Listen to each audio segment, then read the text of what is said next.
Hello mga ka-cooking mamas, isang mapagpalang umaga po sa inyong lahat. Una po lagi sa atin ay ang Panginoon. Ngayon po ay magluluto tayo ng ginataang munggo na may baboy. Ito po pala ang aking mga ingredients.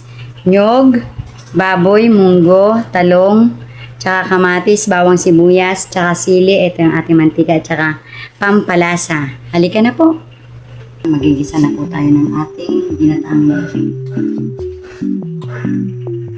Konting mantika lang mga ka-cooking mamas ang ilalagay ko po kasi gata na po yan. Basta po may pangalaman tayo sa ating munggo. May bawang sibuyas.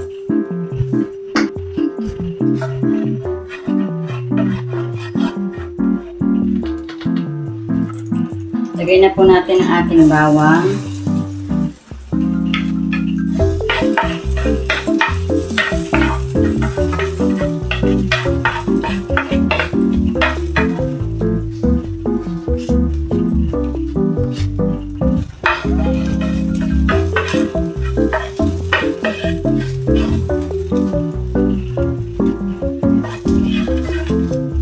Sibuyas.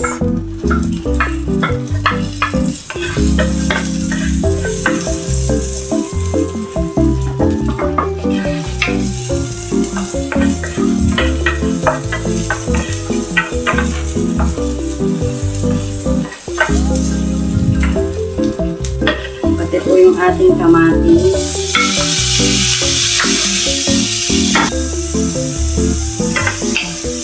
Lalagay ko na rin po yung talong mga kapatid mama.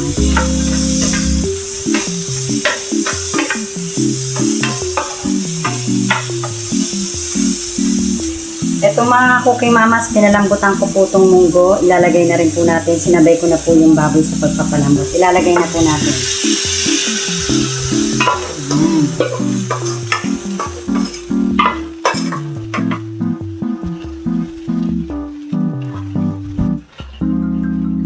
Ito po yung yung pangalawang gata, konti lang kasi luto na naman ako yung baboy. Papakuluan lang po natin siya, saka natin ilalagay yung kakang gata. Ilalagay na natin yung pampalasa mga ka-cooking mamas. At yung ating asin.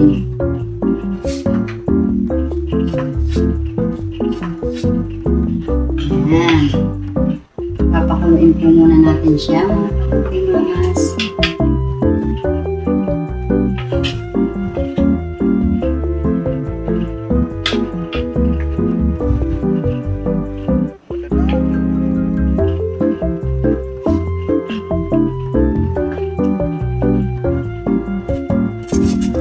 Lagyan natin siya ng konting paminta mga ka-cooking mamas. Ilalagay na rin natin ang ating cubes. Pork cubes. Ayan.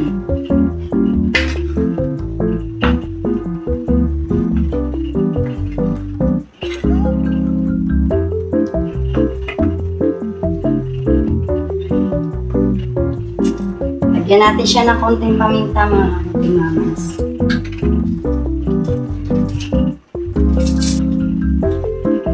Ilalagay na rin natin ang ating cubes. Pork cubes. Ayan.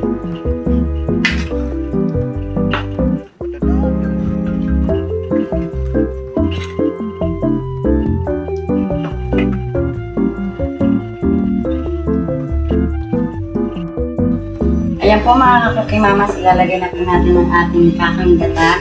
Pinakuloan ko po pala to ng mga 3 minutes yung ating talong para maluto. Luto na po kasi yung baboy at munggo.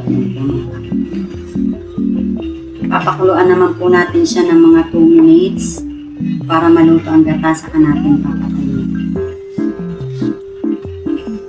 Ilalagay ko na po yung ating sili mga ka-cooking mamas.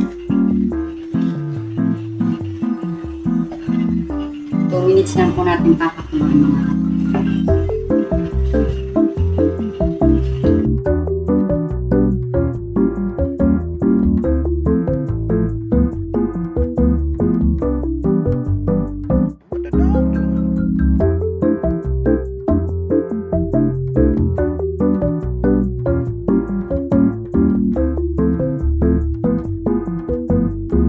Ayan Ayan po mga ka-cooking mamas, luto na po ang ating ginataang munggo with pork. Papatay na po natin siya. Maraming salamat nga po pala sa mga nanonood, lalong-lalo na po yung mga nasa ibang bansa. Paki-like and share naman po at huwag niyo pong kalimutang i-subscribe ang aking channel. Thank you so much. God bless po sa ating lahat. Luto na po ang ating ginataang munggo.